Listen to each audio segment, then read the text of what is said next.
नमो नमः। मेरा नाम कोमलिका है। मैं हिमाचल प्रदेश केंद्रीय विश्वविद्यालय धर्मशाला में स्नातकोत्तर संस्कृत तृतीय वर्ष की छात्रा हूँ।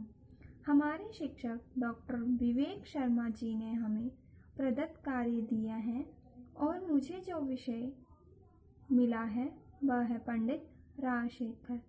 तो इसमें मैं आपको उनके जीवन और उनकी रचनाओं के बारे में बताऊंगी।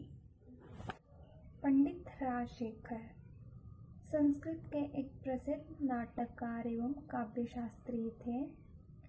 इनका जन्म जो है वह महाराष्ट्र में हुआ था, किंतु इनका जो जीवन है वह बंगाल में बीता।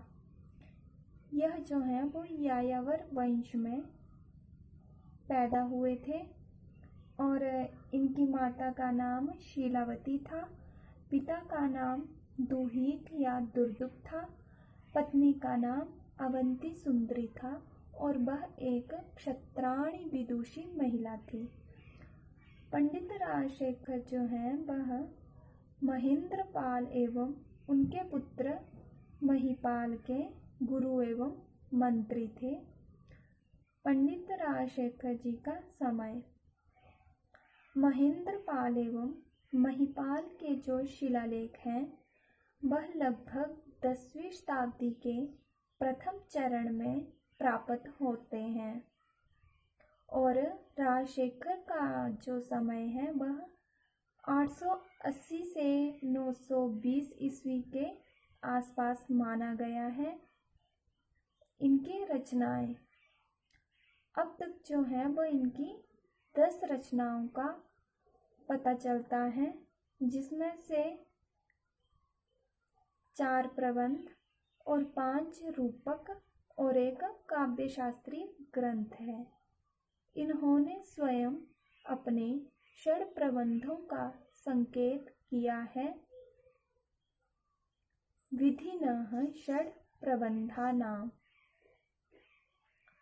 इन प्रबंधों में से 4 प्रबंध जो हैं वह प्रकाशित हो चुके हैं,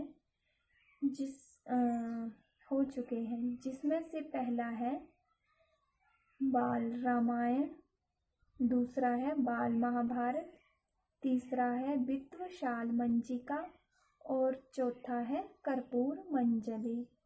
बाल रामायण के 10 अंक हैं। इसमें जो है वो राम कथा को नाटक का रूप दिया गया है। और अगला है बाल महाभारत।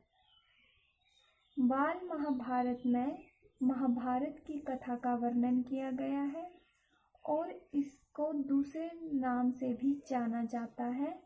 वह नाम है प्रचंड पांडव और इसके जो है केवल प्रारंभ के 2 ही अंक प्राप्त होते हैं। और अगला है विद्वशाल मंजिका। यह 4 अंकों वाली नाटिका है। इसमें जो है वो लाट सामंत रामचंद्र वर्मा की पुत्री मृगांकावली का सम्राट विद्याधर्मल के साथ विवाह का वर्णन किया गया है। और अगला है कर्पूर मंजरी। यह भी एक प्रकार की नाटिका ही है। इसकी रचना जो है वह 4 यवनिकारों में की गई है। इनका जो एक प्रबंध है उसका पता हमें हेमचंद्र द्वारा रचित काव्य अनुशासन से चलता है और उस प्रबंध का नाम है हर विलास। अब हम उनके सुप्रसिद्ध ग्रंथ काव्य मीमांसा के बारे में जानेंगे। तो जो काव्य मीमांसा है वह इनका अत्यधिक प्रसिद्ध ग्रंथ है। यह हमें अपूर्ण रूप से प्राप्त होता है।